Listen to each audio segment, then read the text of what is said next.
Hello, everyone, and welcome back on the Fastest podcast. And today we have a special guest, Clara Stiebleichinger, who is active in Indian F4. Can you tell us a little bit about yourself? Hello. Yeah, I'm from Austria. I'm 20 years old, and this was my first season in F4.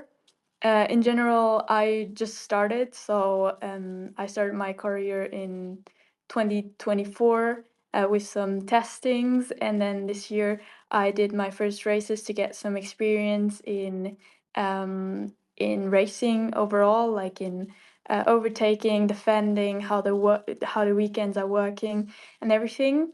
I think I have a rather unusual path to get there because I've never done karting before. So I just started with Formula 4. And yeah, I had a decent season. I'm happy with it and I really enjoyed it. And did you start with like simulator work or online, or did it just kind of happen? Well, yeah, it was kind of a surprise because I got for my 18th birthday, I got a present from my parents to do the shootout program in Formula 4 in France with Feet Racing with a French a racing school. And I think we all didn't really know what it was about. It was more about like having fun because I'm really passionate about motorsport in Formula 1 and everything. And so I did this in summer 2024. And then I was talking with the team because I said, oh, yeah, my goal would be to work in Formula 1. And then they told me, yeah, but why are you not racing? Or why are you not trying to race? And for myself, I thought that it's too late because I was already like older than most people. I never had the experience from karting or anything. And it said, we offer you a testing program in winter and with the Gen 1, so not with the Gen 2, but with the Gen 1 Formula 4 cars. And I did that and it was pretty promising. And then we made the step into the Gen 2. And then the next step was to gain experience, and I think the Indian Championship was right for that because the starter field is a bit less than in Europe. Because in Europe, most of the time there are 30 people starting or even more, and in India it was a bit of a smaller field and just not like not that big tracks like in Europe. So it was good to start with. Yeah, is there still a lot of variation in Indian F4, like with the tracks? Because you obviously have multiple rounds around the same track. But do you get a lot of different Yes. tracks as well? Well, now in the Indiana 4, we unfortunately only had like two tracks where we were racing in Kari and in Madras. And in Madras, we got one's the shorter track, the shorter layout. But the testings I've done in Europe, it was really interesting because there are lots of different tracks. I only tested in France and one time in Belgium. There the tracks are really different. There's like Borrica, it's like the most famous one.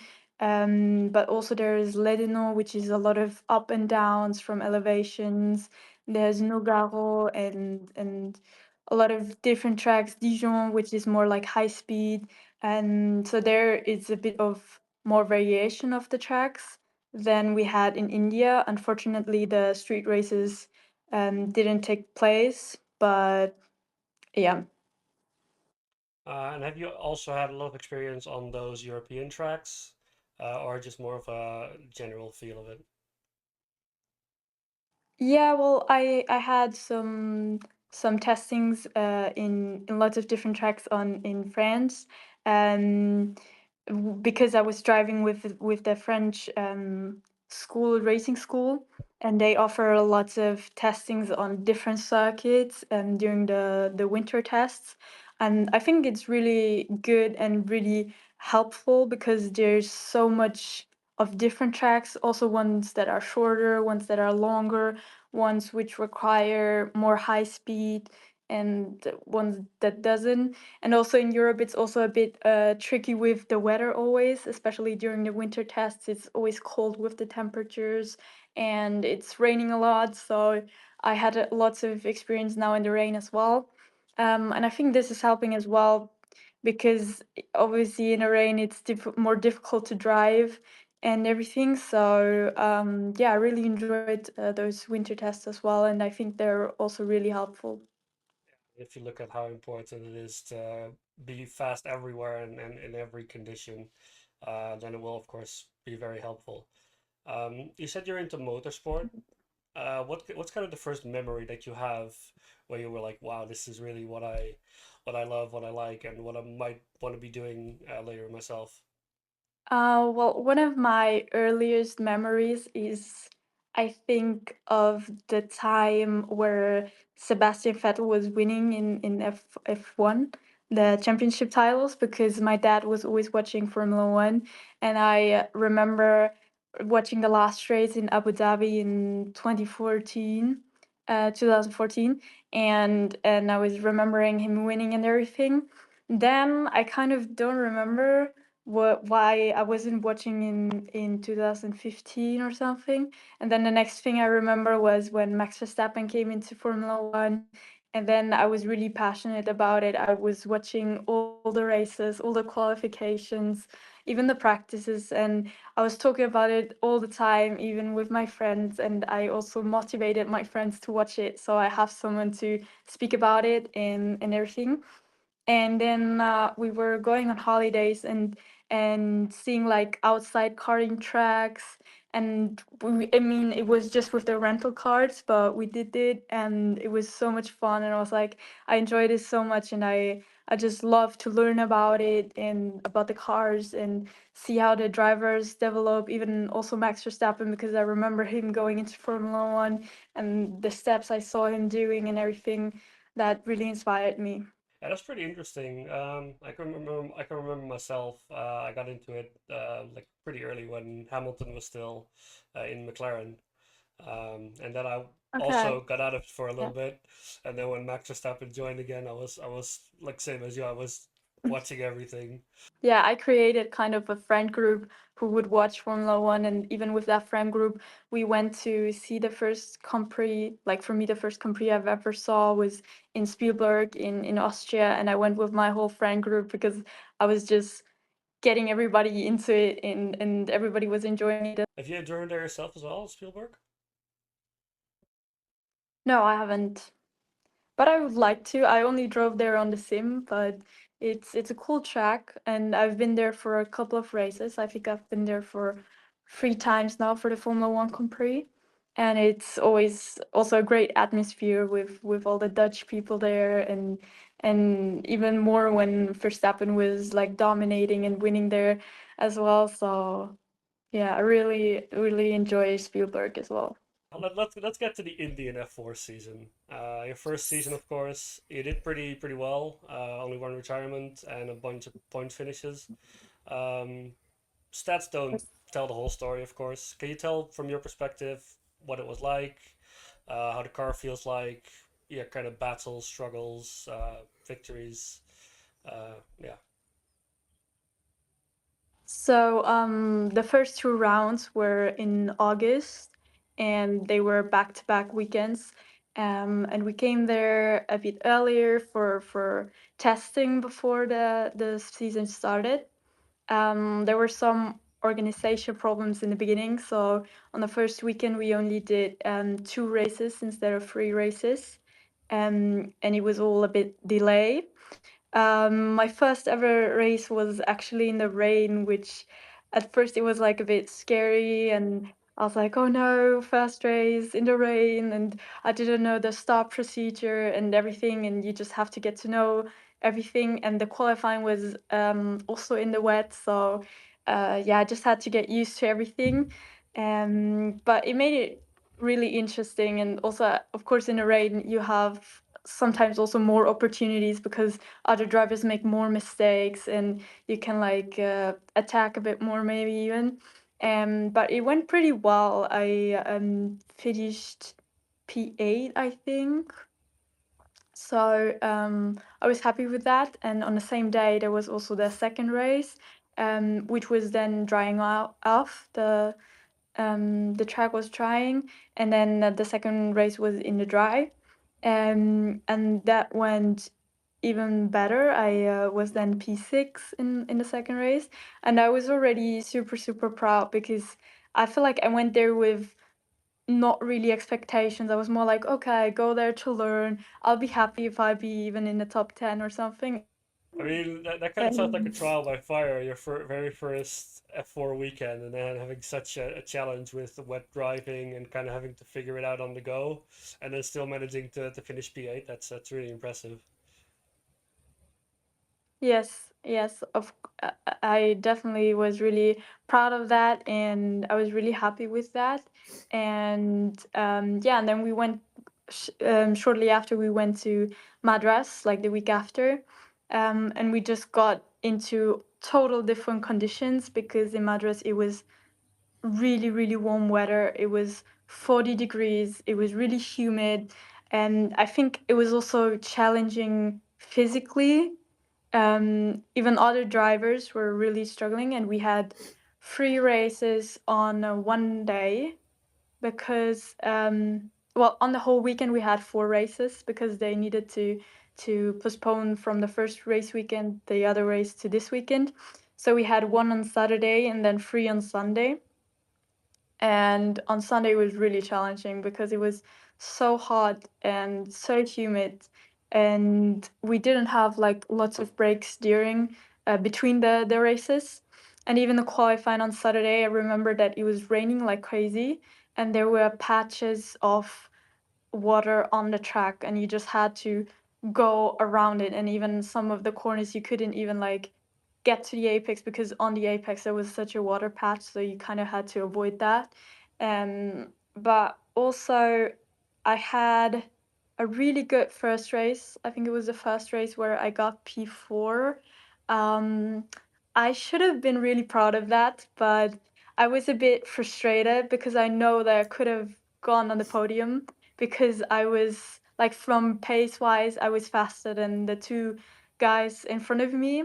But I did my own mistake, like on one corner, where I went too wide, and then someone overtook me on the inside, and that was really, really frustrated. I was really frustrated because I knew that I could have done better and got that podium. But on the other side, it was also a good result. Again, it was my second race weekend, and my third race. And then I started even, I think, P3 in the second race of round two, and I was also doing really well. But then I got like a contact with the other car, and I spun, so that was a bit not so good on the weekend. And then the last race of that weekend, I think I just finished in the points, which was good. Had really good battles, and I really enjoyed it because it was just the first experience with overtaking and defending, because I just had no clue about that before, and I just had to figure out everything, and even just following cars and not doing mistakes but waiting and be patient to wait till they make mistakes so you can like attack or something.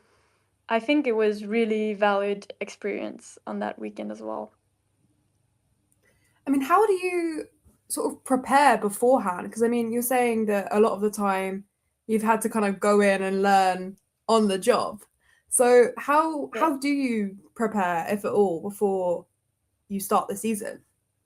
To be honest, the only like I did the winter testings, which was like the real world. But I think the winter tests, I mean, from testing to racing, is such a difference because you're at the testing, you're just on your own, you concentrate on your own and everything. And obviously, at the races on the race weekends, it's so different because you have all the cars around you and the atmosphere and everything.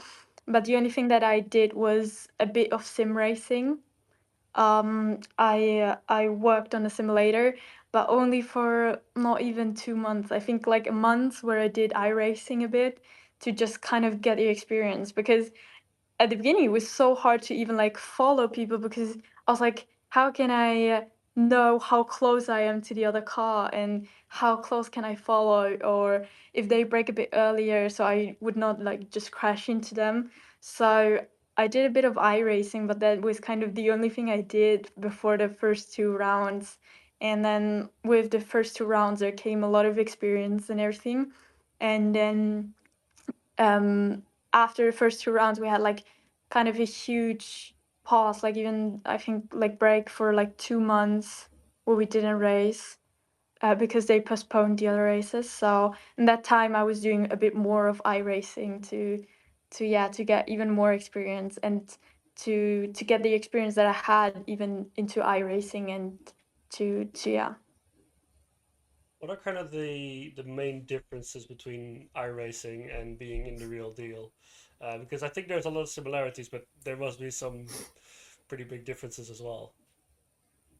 Yeah, well, of course, in iRacing for the qualifying, you only have like one lap, while you have in real life, of course, like in the Indian F4, it was structured with two qualifying sessions of each 10 minutes. So you kind of have more than just one lap or 2 laps. So that is kind of a difference. And also in the F4 on iRacing, I think there are lots of crazy people who crash a lot, especially in the first few laps. I would say in real life it's a bit more disciplined from other people, and people watch out a bit more than on iRacing.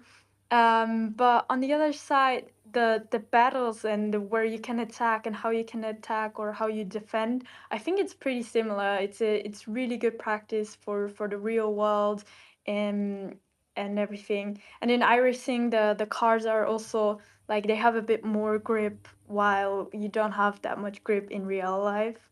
But I think it helps a lot, and also the start, like you can practice a bit the start and how it is when someone is behind you and you defend, or someone you want to overtake them and everything. But of course, I didn't have the same track, so it's not that I could especially work on that track to overtake or defend, but it's just overall good experience for every kind of track and every kind of race.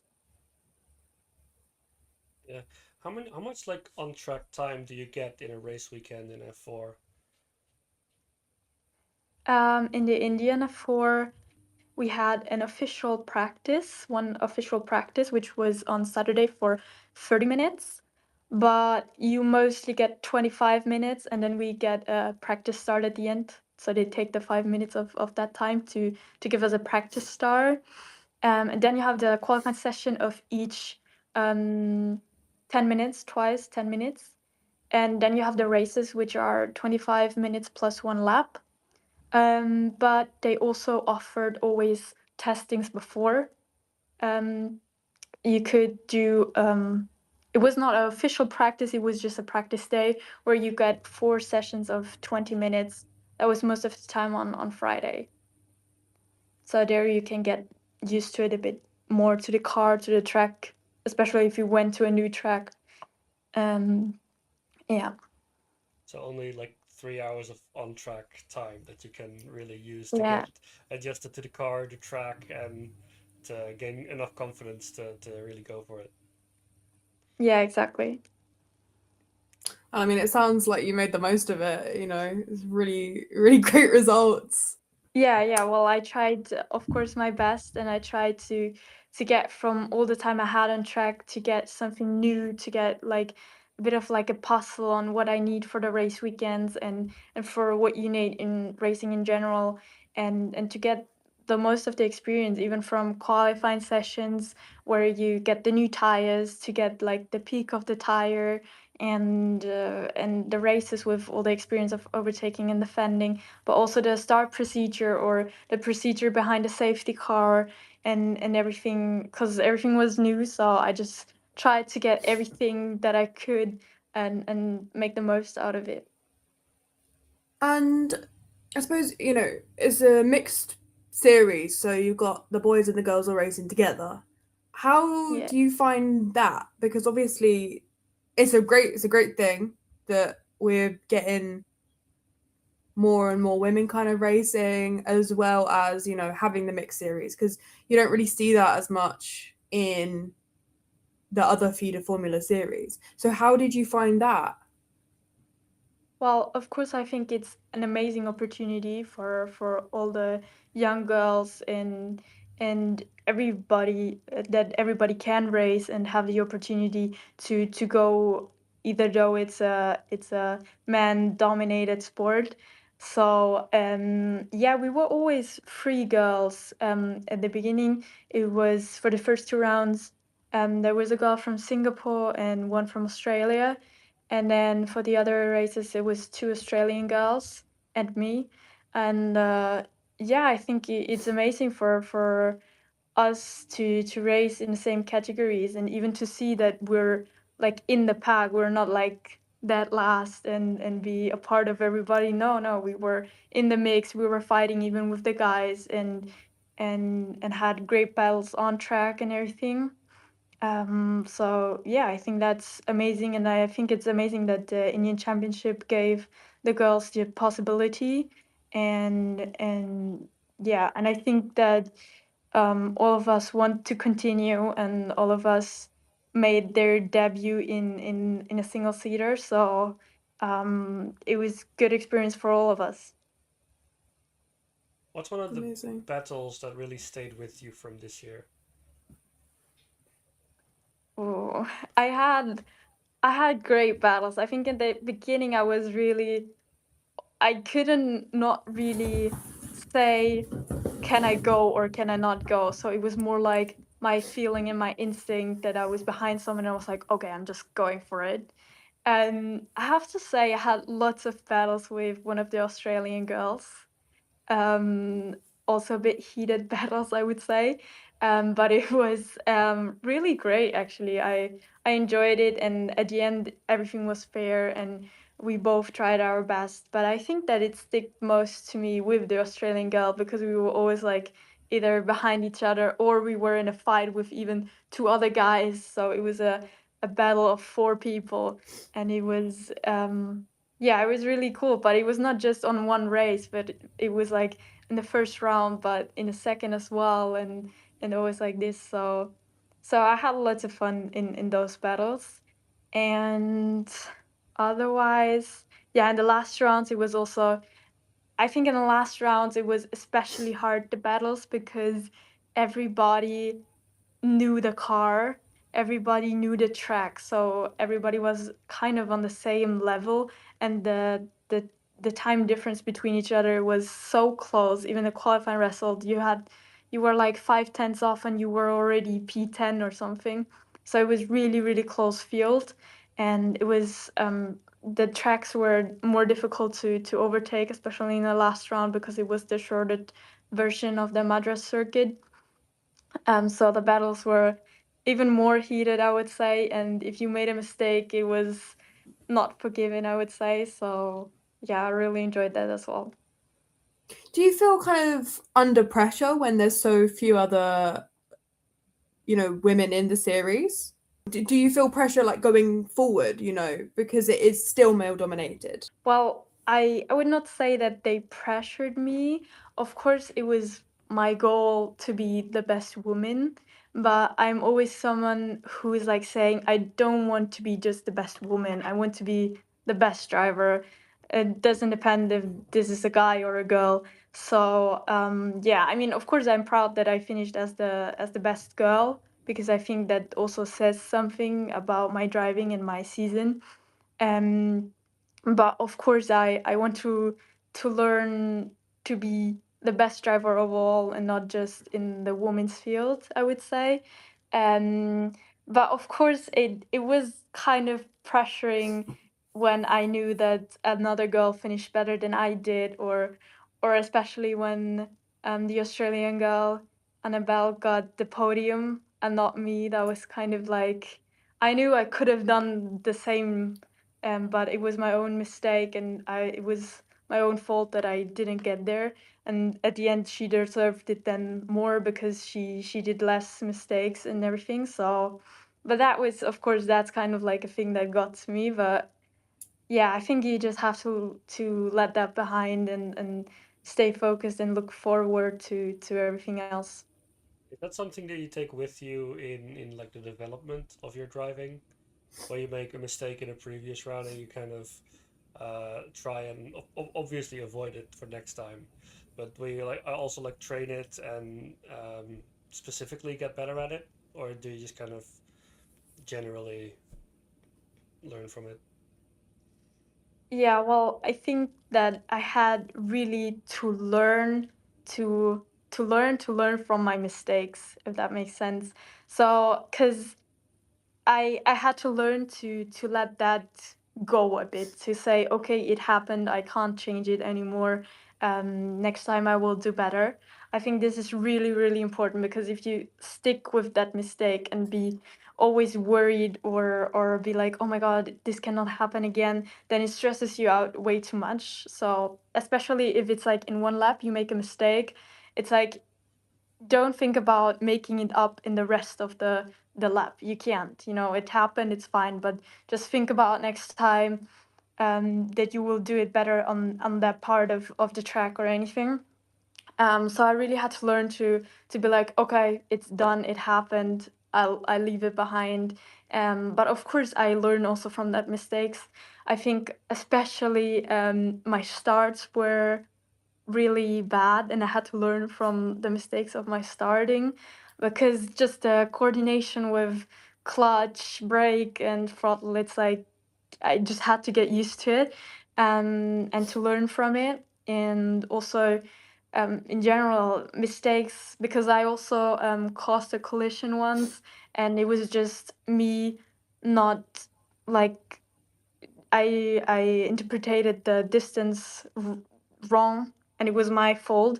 But I saw that, and I was like, okay, I see it, I know it, and I learned from it, and I won't happen again.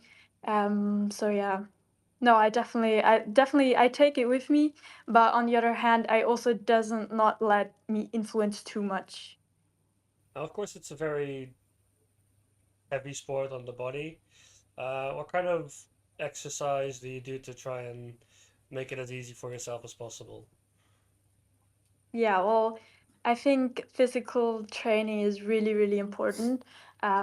Especially what I learned as well is, as I mentioned, that it was so hot in India, that you just have to be good in every kind of conditions, either if it's cold, if it's warm, if it's humid or not. So that's important. And I think what people also underestimate is the time you race. It's like 25 minutes plus one lap, which sounds not that long, but if you're in the car and if you're battling and racing and with the G forces and everything, it is a longer time for you. And I think that's very important that you have good cardio training. What I started is now a bit of running and cycling. I also love to hike. I mean, I live in the Alps, so it's really, really cool to go hiking, and in winter also skiing. And then besides that, I'm just working out in the gym.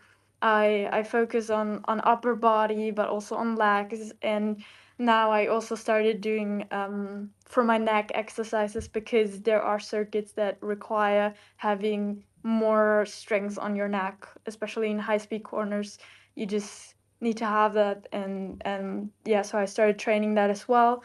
I started training with a personal trainer, which would show me all the exercise. But also I'm going to gym alone, and do the exercises for the different parts of my body. And yeah, and try to also stay the balance between having the strength but also the cardio part. Yeah. That's something that gets easier throughout the season. Have there been like moments where you finished a race or a session and you were just really exhausted and push yourself too far? Or did you kind of know when to stop pushing and just let it be? Well, I would say that overall I have a good base of strengths, I would say. But which was really getting to my limit was in Madras at the second round, where we just had 40 degrees. You were just sweating in the car, and had three races on one day, which was really demanding for your body and everything. And I was just, after the third race, I was just going out of the car and was just give me water. I'm so done. So that was really challenging. But otherwise, for the races, I think I was fine. Of course, it is exhausting, and you're like exhausted after a race. But I think that we also every time had more than one race on one day. It's like you have to get recovered really fast because the break between the two races are mostly just like an hour, maybe an hour and a half. So you just have to calm a bit yourself, drink lots of water, eat something, and then go again. But of course, and especially after like qualifying on one day, you feel your muscles, and then next day you have another races and everything. But I think I got to the point where I could work with everything like this and was fine with all the demanding of for my body. And yeah, but of course I still work on it and try to improve it even more because it is so important. You look at yourself in like the next couple of years. Of course, you had an amazing season in F4. Um, are you going to be in F4 as well next year? Yes, I will be. For next year or for this year actually, I will. I want to race in the French F4. Um, because I already worked with the French team. I already know a couple of people who race there, and I think it's also a great opportunity to like step into like more with more people, different circuits, and I think the level is also really high in Europe, so it's a good opportunity. So this will be like my goal for the short term, and then of course for the long term, my goal will be the Formula One Academy. I think this is like the best opportunity for me for now, and I think this is a great platform for all the women in motorsport, and that's where I want to go in the next couple of years. Absolutely. I mean, as a young racing driver, how has F1 Academy influenced you? You know, it's been so great to see how it's evolved, and especially I think this season, it's been just incredible racing. How does that make you feel? You know, knowing that that's now there. You know. Yeah, well, first of all, I think it's just an amazing opportunity overall for all the women in motorsport, and I think it's so great to see that even the F1 teams have a Formula Academy team and support young women. And this season, it has been incredible. I've watched some of the races. I've been there for some of the races, or actually just in the Netherlands, and it was so amazing to see all the women in. And also, I think because I was in the paddock, so I just saw when someone won the joy and the happiness, and it feels really incredible. And of course, it's such an incredible opportunity to race on the tracks where on the Formula 1 weekends, and you're just really there in the middle of the heart of motorsport. So this is really really cool, and I can't wait to be part of that as well. And I really want to get there and have those feelings as well, and have the opportunity to race with the best women in the sport. So it's really amazing, and I know from the French F4 that some of the girls are going there next year, and one of them even raised as a wild card. I think that's also a great opportunity that you get to have women to have a wild card and to go and experience it once, and then see how you're doing and how it really feels to be part of all of this. I personally like the wildcards in F1 Academy really much because, as you say, it does give someone an opportunity to show what they got, and to, well, as you can see from this year, from last year to this year, a lot of wildcards who appeared in the 2025 season do now have the full seats for the 2026 one. So that's really amazing to see. Um, Yeah. yeah, I would also love if they kind of adopted that into F3 maybe. Um, Yeah, I think it's also a great opportunity that if you, of course, win the season, and then you get a seat in the GP3, like Evie Pulling did. And we saw that she managed to even get a podium as well, which is amazing, and to compete at such a high level. So this is amazing. And also another thing they did this year was not like a shootout program, but like a testing with all the women. I know some of them, like one of my friends was there as well from France, and it's so amazing to see that they give them the opportunity to show their potential, and to see so many of those who went to that program to go to F1 Academy next year. So this is really, really great.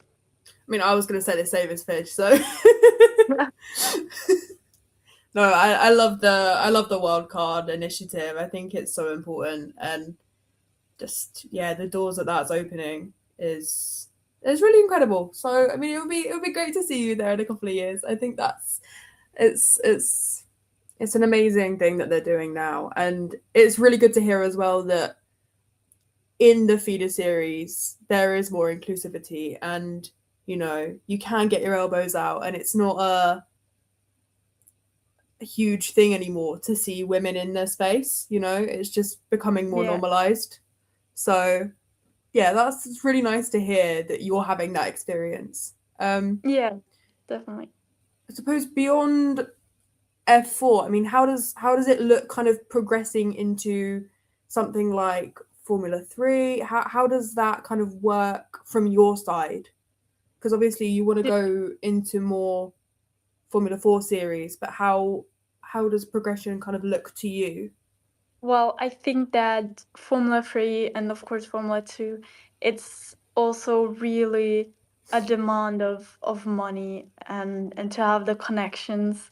And I'm not sure if, of course, without sponsors, I don't think you can get there, because or if you're not coming from like a really rich family, because it is really, really, really expensive. And I think it's kind of a bit sad that F3 is already so much depending on money.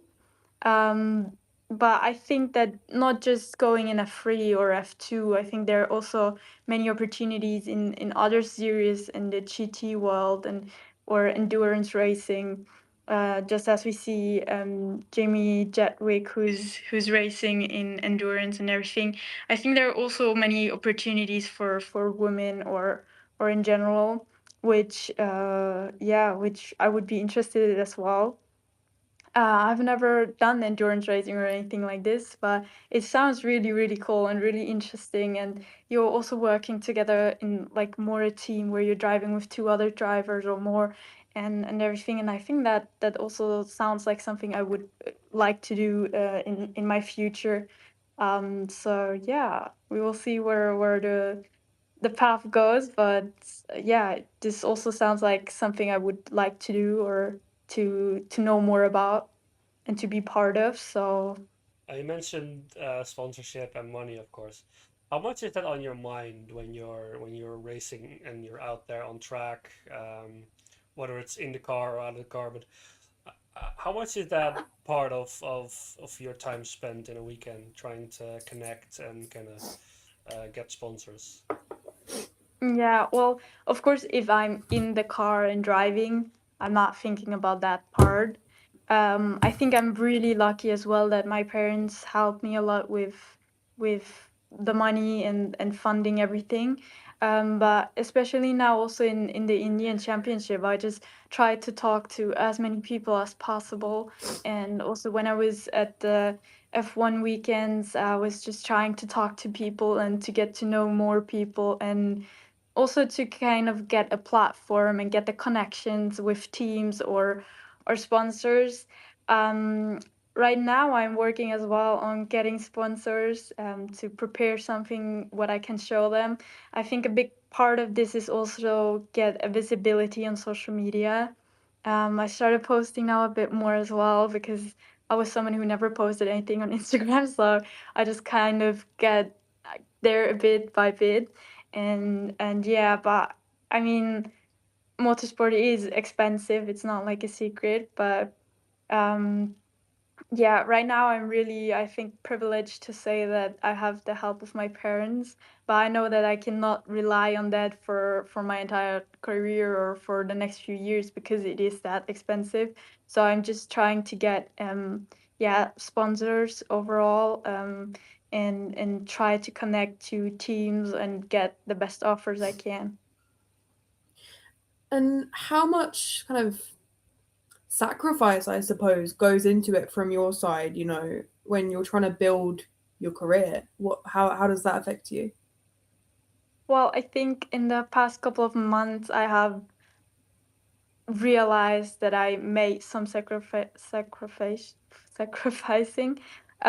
because I started my university this year in France, to start studying business, and I was just traveling so much with all the Indiana for, and just I haven't been there for like a week, and then I've just been there a week and again a week away, and I just realized how much time I've spent like away, and even when my friends were like asking me to go out, I was like, no, I have to stay. I need to drive on my sim, or I have to work out, or I'm not here because I'm traveling somewhere.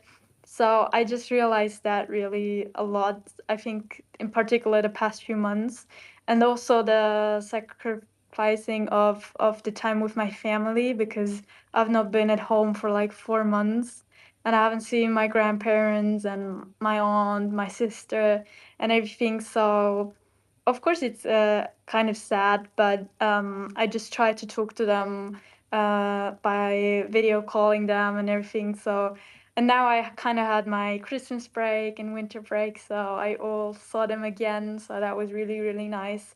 But of course, I realized that I just spend a lot of time apart from my family and friends. Um, but I think it's the time where you have to work on yourself, and to, if you really want to achieve something, you have to make those kind of sacrificing. So yeah. You're happy that I have 24 races a year then.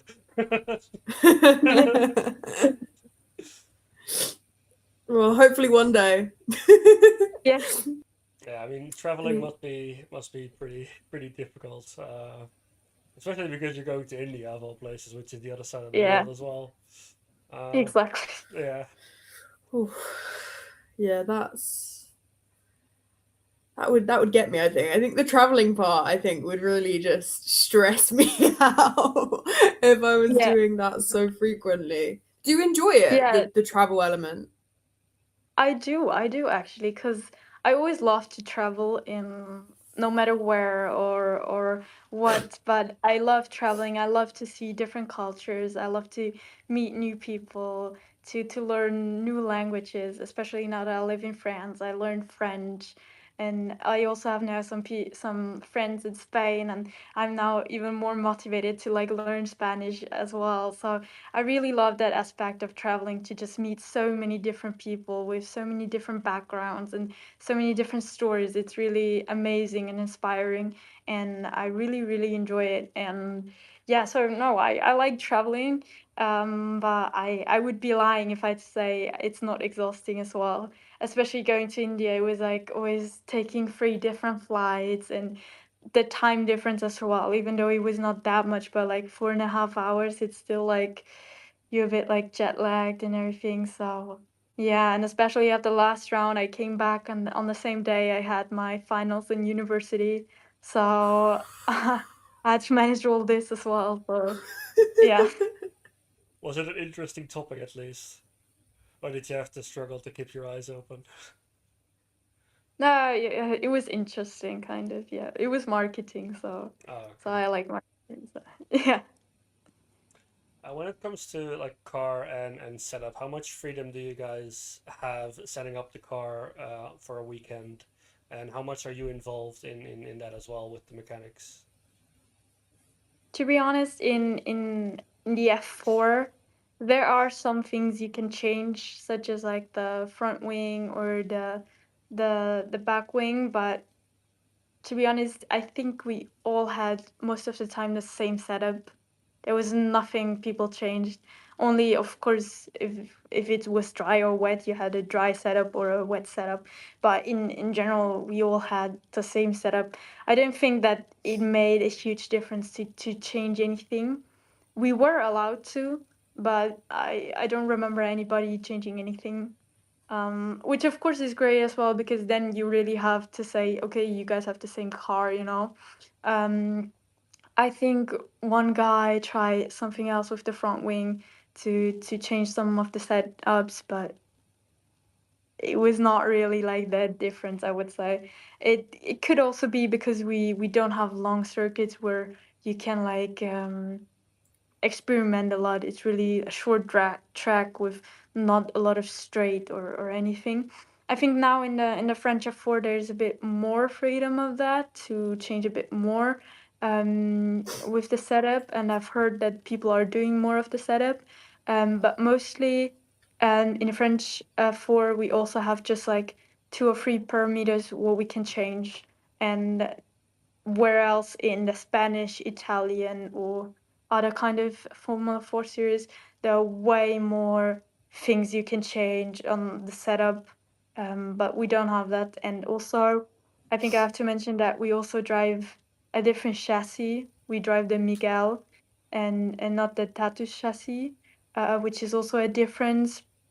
And I think with the Tatus, they can make more changes on the car than we can. But yeah, so basically we never really changed anything on the setup. And the only thing you could gamble a bit was with the tires, because you had 2 sets of tires per weekend. And of course you could like say whenever you want to use them.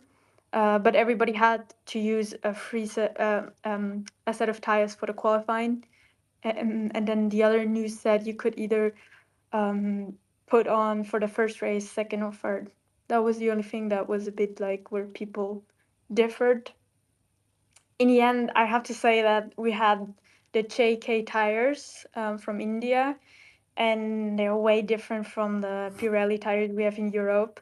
So I just think that the JK tires, there was not that kind of a peak of performance, and also not that much of a degradation. So it was pretty equal, and yeah, there was one weekend where we struggled a lot with tires because there was so much flat spots, and because people were locking up the tires, and it was really just the tire exploded. So yeah, on that weekend it was a bit of a struggle, but otherwise, yeah, from the setup, talking and strategy, there's not that much of in Formula 4, at least in India, and from what I know in the French F4 as well. Does the amount of track time that you guys get play a part in that as well? Because you have so little track time, there's no point of really trying out anything. Also, maybe out of fear of you trying something and you making a mistake because there's imbalance in the car.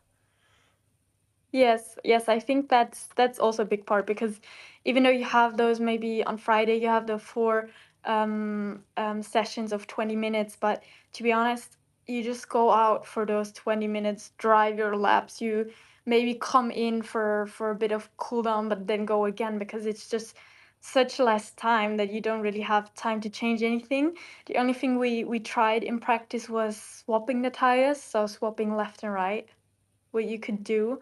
Um, it was a weekend where it didn't work out at all. Like, it was really, really bad. But it was good that we tested it. And then there was the last 2 rounds, it worked pretty well. What we did was we were driving with a set of tires in the first race, and then we'd swap the tires for the second race. Um, just to, like, if there was more right corners, so the tire would get more used, so you could swap it. So that's what we did. But yeah, so yeah, the track time also was depending on what we did, but we didn't try that much because you don't have the time really.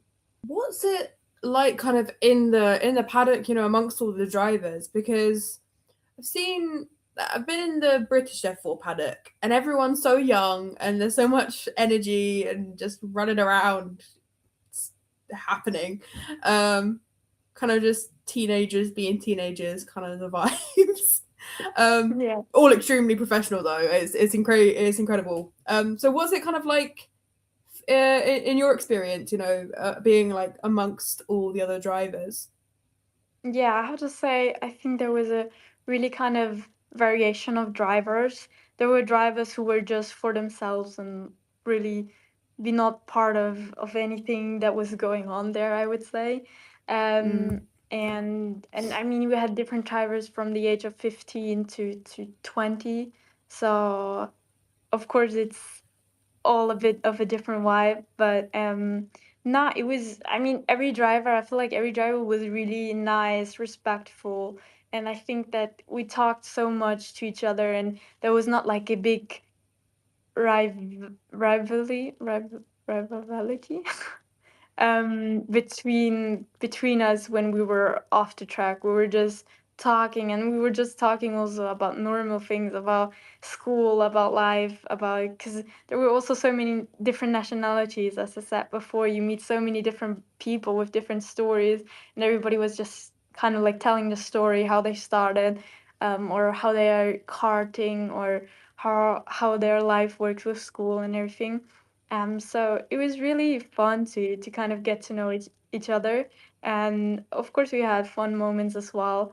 But I think we all were pretty disciplined as well. Like, I don't think there was anybody going crazy around or something. But we had also one driver who was kind of funny. He always had like a big head on his head, and had funny outfits. So that was fun, but it was not going crazy anybody. So yeah. What I didn't say is, like, I think also which is really important is to have a good relationship with your mechanics, your engineers, and the whole team, the coaches and everybody. I think you also get the feeling of everybody working so hard and really trying to give you the best car and give you the best setup or whatever, and to get you to learn from things, because we always watch the onboards, the data, of course, with our engineers and coaches. And it was really great to see that they were really living for it and really tried to help us. And I learned a lot and everything. So I think that is really important as well, to have a good relationship with the people around, and not just treat them like they're just working for you. Yeah, I think I also have a good relationship with my engineer. Even when I was like making mistakes, we would laugh about it first and then talk about seriously what I did wrong. So yeah, I think that's an important thing, that you need to have the personality as well, and to have a good team and good atmosphere all the time. Well, I mean, it sounds like it was a really solid season for you, and it's just, it just makes me really happy to see that more women are competing now, and it's becoming normalized, and you've had such a strong season. Is this your first Formula 4 Yeah, season? that was my first Formula 4 season. Yeah. It's just, yeah, it's amazing, and I'm really happy for you and that you've had such a successful time. And I'm sure Thank we're you so gonna much. see you. That's okay. No, I'm sure we're gonna see you next season as well. Doing amazing things as well in French Formula 4, hopefully. It's really amazing, especially because nowadays we have more of a platform for women in motorsport in general, but of course the single seaters are where the most coverage is these days. Hmm. Yeah, I hope you can maybe snatch up one of those wildcards entries for F1 Academy in the coming years. Yeah. Yeah, we'll be rooting for you for sure, definitely. Thank you. That'll be amazing. Um, Yeah. but yeah, it's been an absolute pleasure to speak to you. Thank you for taking the time with us as well. No problem. Um, Thank you so much for the interview and for the talk. it's so interesting, I think, for us to find out, kind of ins and outs of track time and being a racing driver, and especially when you've got to balance it with your whole life as well and Yeah. studying. And I couldn't have done all of that when I was at university. So yeah, it's so inspirational what you're doing. And yeah, we can't wait to kind of see what comes next for you. So Thank you so Thank much for you. taking the time with us. And yeah, just good luck, I suppose, going forward. We'll definitely be following your career as you go on. Thank you so much for watching our interview with Clara. It was amazing to speak to her, and we can't wait to see what comes next for her in her career. That's all from us today on the Fastest podcast, but do keep an eye out. You can also relive the season through our team rankings. Those videos should be up now on our channel, and there will be more to come. We've spoken to several other F4 drivers, so do keep an eye out for those as well when they come out. Thank you so much for joining us, and we will see you next time.